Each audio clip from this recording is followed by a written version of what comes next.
Hello, kumusta? This is your Simply Twiller and welcome back to my YouTube channel. So today mag-unbox naman tayo ng isang solar light. It is a 300 watt solar light, and then the price of this one is 875 pesos.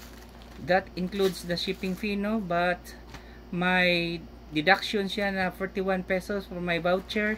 That is why 875.67 pesos na lang. So this is from Lazada and it is delivered by J&T. So ito yung ano niya, package niya pagdating dito. So this solar light, mga kasimple, no, it is a different solar light from my previous solar light unboxing dahil this one is para siyang fluorescent lamp, no, ang design, and I am very excited na i-unbox ko na siya. So it comes with fragile, no, and let's see kung wala ba siyang damage sa loob.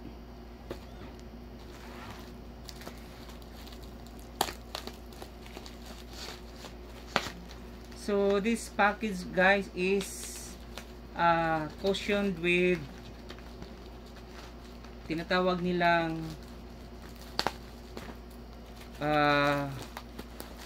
anong tawag nga nito, bubble column. So hindi na yung traditionally nga yung may ano, yung pwedeng pisay-pisain mo pag wala kang magawa sa buhay, no, yung pero ito yung cushion niya is naka bubble column na daw ang tawag dito. And noong una na-describe ko siyang parang ice candy wrapper, no, so pero ang tawag nito is bubble column. It is more safe daw itong bubble column kaysa yung imong piti-pition, yung parang may air bubbles. Ano ba tawag doon? Kalisod ulihan. Adra.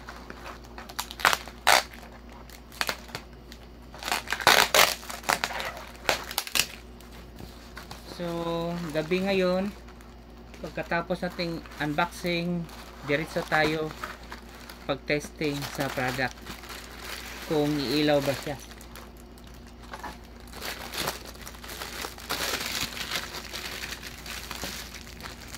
So it comes with this remote control,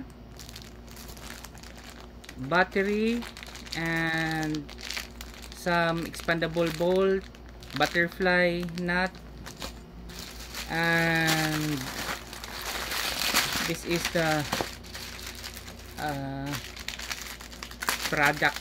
So wala siyang ano, no, wala siyang styrofoam, diretso na ganito. So it is a Novalite pala. This is a product of Novalite. So I have 3 Novalite street lamps, and until now parang 1 year old na siya, at still the performance is the same as brand new pa rin, matagal malubat. So tingnan natin kung wala ba siyang damage yung solar panel kasi wala siyang styrofoam. So this is the solar panel. Maliit lang siya, parang 1 foot, then dito parang 8 inches, so 12 inches by 8 inches.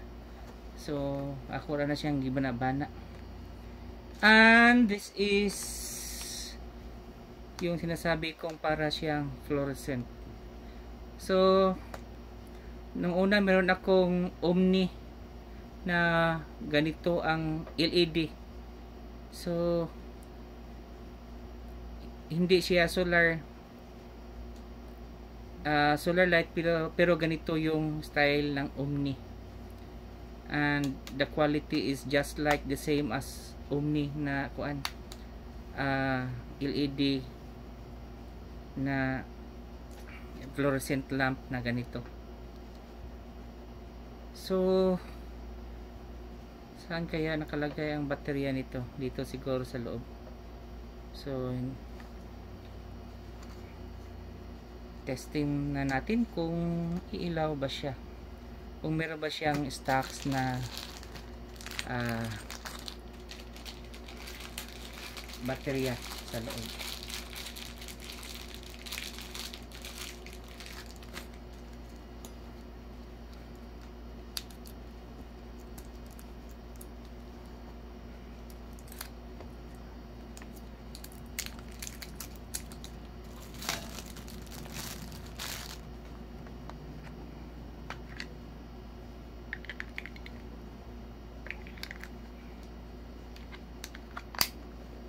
Okay.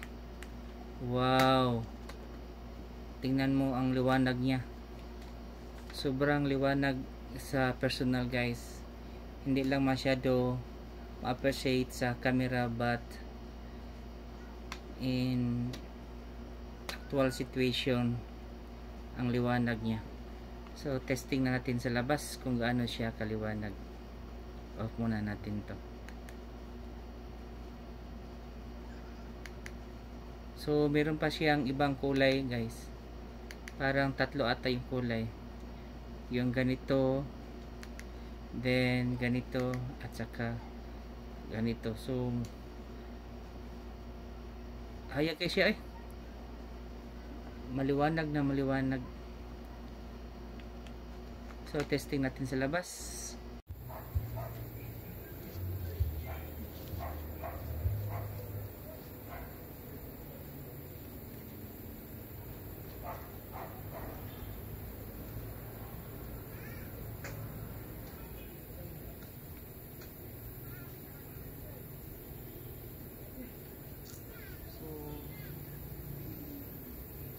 Yung liwanag niya, guys.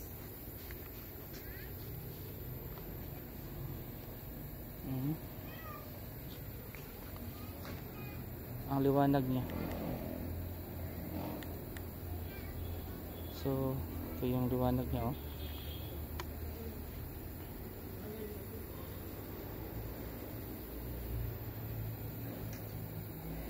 So hanggang dito na lang. Testing din natin yung ibang ilaw niya.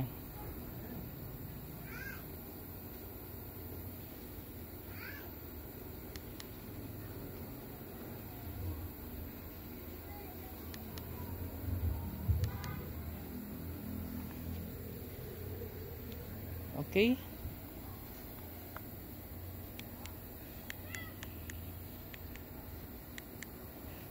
Hanggang dito na lang. This is your Simply Two-Wheeler. Don't forget to like, subscribe, and hit the notification bell kung gusto kayong palaging ma-update sa mga bagong videos ko na katulad nito. And once again, bye bye.